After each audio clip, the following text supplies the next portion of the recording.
When first I tasted the fruit of the trees, felt the seeds of life and knowledge burn within me, I swore that day that I would not turn back. When I first tasted the flesh of the kill, felt the tang of the blood and the crunch of the bones, I swore that day I would not die. When I first tasted my own blood, felt the surge and the stir of my own life on my lips, I swore that day to love myself above all. The tale of Lilith, the so-called Dark Mother, is one of pain, suffering, and immense taboo. Her place within Nodist mythology is seen by some as severely undermined, if not bordering upon suppressed. Many vampires in the world of darkness know much about Caine, to the point of which whole churches and religions are built in his name alone. Yet outside of that dogmatic echo chamber, there are those that choose to follow another figure, one which may be the true progenitor of vampire kind. Today's installment will discuss the elusive figure of Lilith, the so-called Dark Mother mentioned within the Book of Nod, the prime vampiric religious text. However, we will be observing another book,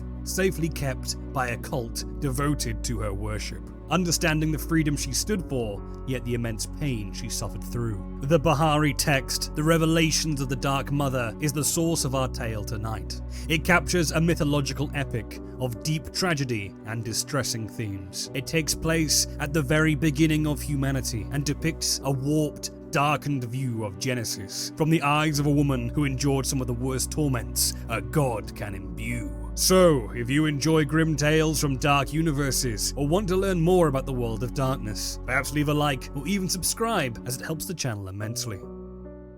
The Revelations of the Dark Mother is a collection of songs passed down by Bahari cultists, those worshippers of Lilith. Whilst the curator of this text is indeed the Zamishi vampire Rachel Dolium, the cult itself is not entirely kindred exclusive. In fact, the cult is composed of various supernatural creatures, primarily awakened mages and vampires, yet also mortals are known to inhabit this group. The group shuns the worship of Caine as the prime figure of vampiric obsession, and thus do not refer to themselves as kindred, choosing to take upon the term Lahaka. This origin myth will cover the early sections of the 3 cycles of Lilith, which detail her birth and ensuing tortures of which she faced upon Earth. The stories we will be covering will detail her relations with the first man, Adam, and those of the divine, God and the devil. If you would like to see a video regarding Caine and Lilith and the great massacre which occurred in their midst, let me know in the comments, and perhaps leave a like to let me know your interest.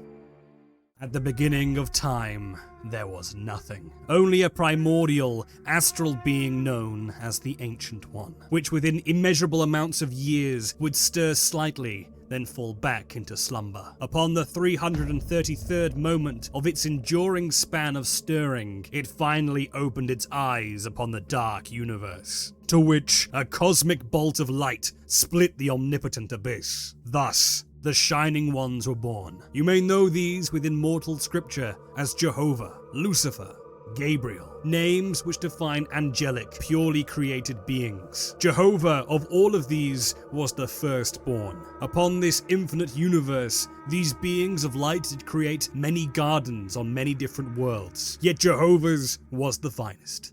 His was the Garden of Eden. Within his garden, as you may know, Jehovah had 2 trees, greater than all the rest, the Tree of Life and the Tree of Knowledge. These trees bore fruit of 7-fold seeds, with each seed containing the cosmic truths of the Shining Ones, and the great astral knowledge of the dawn of reality. All was good within Eden, yet Jehovah was not yet complete. The divine had an insatiable hunger within the pit of his cosmic form, one which could not be satiated by feeding upon the fruits of his garden alone. This hunger soon transformed into a great sadness, as he yearned for something he had no knowledge of. His tears became floods, his cries became the storms, ravaging his once perfect lands. His emotional hurricane caused the trees of life and knowledge to drop fruit upon the flooded plains, and what transpired gave birth to 2 new beings. From these seeds came man and woman, joined at the back,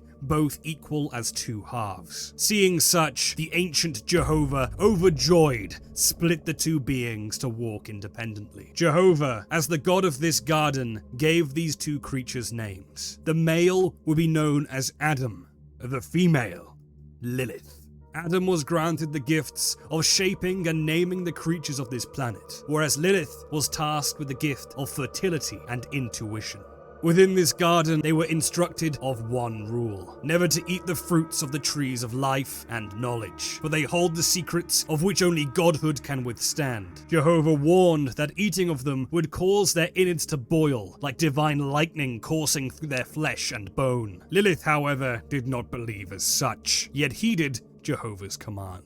As they were tasked to tend the garden, Adam went about naming the beasts and creatures, to the point of which he would embark on hunts against them, whereas Lilith would tend to the plants, yet those trees were too tempting to withstand. Lilith was a being of immense will, and thus, when the fruit fell towards her reach, she did eat. Her eyes, as such, were opened, and the threat of death was hastily calmed. With knowledge of godhood within her being, she surveyed the land as a shining one would, and watched the ways of Jehovah, learning from him. She tried to teach Adam the ways of the plants, yet he cared very little for such things. Yet instead of succumbing to idleness, Lilith watched and learned from Adam on his hunt, and sought to improve upon it. With her new knowledge, she commanded the animals to aid her, creating tools as well to hunt the beasts. Adam, upon seeing this, was filled with wrath, and sought to remove himself from her company. In his loneliness, Adam succumbed to lying with beasts, entering a depraved state of which brought upon the presence of Jehovah, who found his actions detestable. Angered by his reprimands, the depraved and wrathful Adam approached Lilith and bid her to lie with him. Disgusted by him for his depravity and taboo, Lilith attempted to leave, yet Adam was resolved. In a violent attack, the two were interlocked in combat of the most disgusting degree, and blood did draw from both of their bodies. As their blood laced the fertile earth, a great maelstrom of briars and thorns encased the two, pulling at their limbs and maiming their flesh. At the moment Adam was to succeed with his depraved actions, however, Lilith spoke the true name of Jehovah, the name only known by those with the knowledge of godhood. In a moment,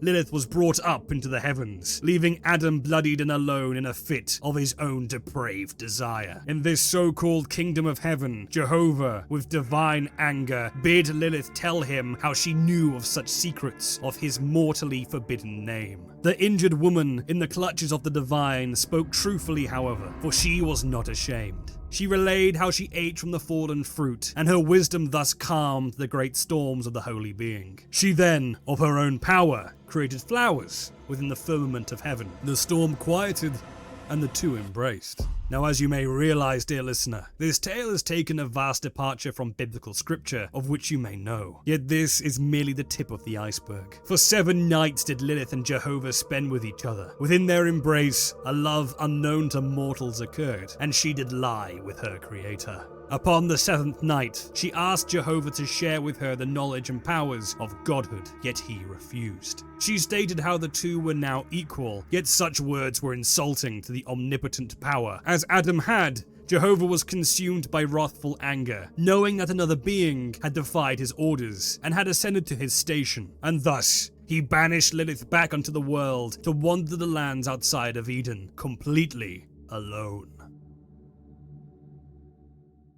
In the barren lands of Nod, Lilith suffered many days of physical torture. The harsh rays of the sun, unsheltered by Eden's protection, scorched her darkened skin so it became red and blistered. Emaciated, her bones began to show through her skin as her whole body became cracked like the very earth she walked upon. The soles of her feet and the skin on her hands looked as if it spent a century within a raging forge, yet she still endured. The fruit within her body nourished her from the point of death, and so she kept walking. At this point, the woman knew she was with child, wandering aimlessly in the lands untouched. She came to a hulking body of water known as the Endless Sea, and chose to swim to its deepest depths. There she became one of its creatures, even to the point of lying with the beings of the sea, as Adam had done with those of the earth. In these depths, her body went through various alterations, but she could not accommodate a subterranean life. Neither was this a place where she could grow the seeds within her stomach, the seeds of Jehovah's sacred fruit. The woman had known pain unlike any other, but now jealousy grew of her creator and alleged mate. She left the sea and walked forth towards Eden to take the fruit of those seductive trees once more and to be the god of her own garden. As she came to the gates of Eden, she quickly realized that a protector had been assigned to its entrance. Lucifer, the Lightbringer, was issued by Jehovah to protect these gates with flaming sword crafted from the true earth of Eden. As they met, Lilith was informed that Lucifer was told of her coming by the firstborn, and thus did not permit her entrance. "I am the light and the darkness," spoke Lucifer, as he imposed his defense. However, Lilith only saw the beauty of the man and was struck by his appearance and allure. She greeted herself as one of his kin, speaking as if Lucifer, Jehovah, and herself were akin to divine siblings. They quickly addressed each other as such, as brother and sister. She spoke to him and said she only wished to learn about the trees, and her wisdom and intuition charmed the Shining One, allowing her to pass into the garden once more. However, before she entered the garden, the Shining One gave to her a gift, a garment of night. To this he said, "Wear it, and rule the night, as I rule the day," of which she was enamored by, professing her love for a man surpassing that of just brotherly love. Obtaining the knowledge of her desires, she sought to create her garden under the confines of her nightly garment. She created a fertile land, utilizing the moon and the stars as seeds to plant a wondrous crop. However, the seeds of her desires, those from the tree of knowledge, would not grow. She tried with futile might to fertilize these seeds, even sacrificing her own blood to aid their growth, yet it was all in vain. She had felt betrayed as her body remained wildly hungry for the fruit of those trees and for the love of the firstborn. In a wild, wrathful rage, she tore down her garden and cursed Jehovah many times for her dismay. The garden was left in ruin, with Lilith making her last visit to Eden to confront those that waited there. In the times of Lilith's departure from Eden, Adam had grown lonely and jealous of Jehovah for having taken away Lilith from him.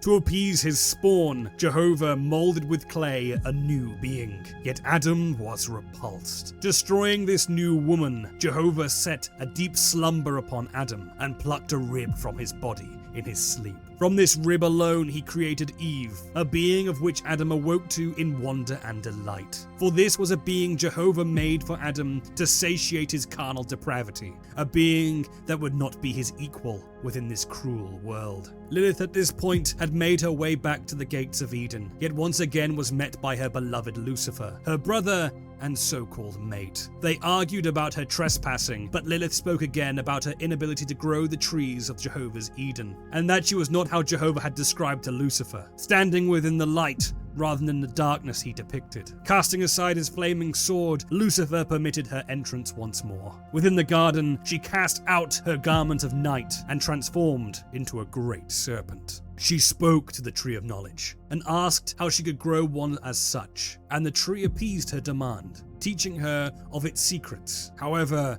her gaze was diverted. Within the Garden of Eden, she saw the being of Eve and surveyed the situation of which she was similarly within when she was by Adam's side. She took pity on the woman and brought her towards the Tree of Knowledge. Twining around the tree, the woman instructed Eve to take up the fruit and eat it so, allowing her eyes to become awakened. Eve did as instructed, and thus her body illuminated with light akin to godly fire, and she wept for all the things she now knew. Lilith's serpent body twined about her, comforting her in this moment of existential sorrow. Her cries led Adam to this place, and the story went as you know it. As Jehovah learned of this transgression, his almighty wrath stripped Eden of its tranquil atmosphere, consuming it into a divine rage. His wrath shook the trees and consumed the plains with his ire. He first cursed the Lightbringer, Lucifer, for allowing Lilith into the garden. Then he damned both Adam and Eve, one to toil until his dying days, and the other to suffer a lifetime of agonizing childbirth and sorrow, each being banished from Eden. And finally,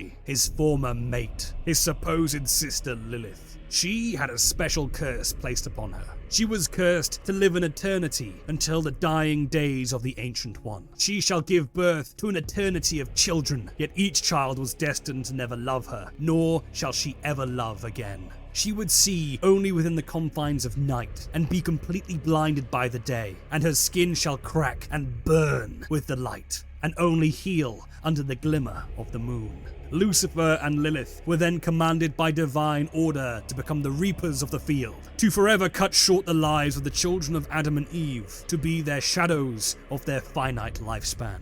They all begged Jehovah to reconsider, yet the firstborn would not relent. They were all cast out, cursed as they were. Yet for Lilith, this was only the start of her downfall, for there was a greater pit below her, of which she would sink until the end of time. Thank you for watching. I hope you enjoyed this installment. There is plenty more to cover regarding this topic, such as the various aspects of Lilith and her relations with figures within the world of darkness, such as Caine. If you would like to see more videos regarding this, please leave a like and a comment, suggesting what you would like to see. Also, if you really enjoyed this video, perhaps even subscribe. I must apologize for the slow uploads on this channel as of recent, yet I am planning a schedule to keep on track with my other activities. And so, until next time, stay safe, and do not wander naively into the night.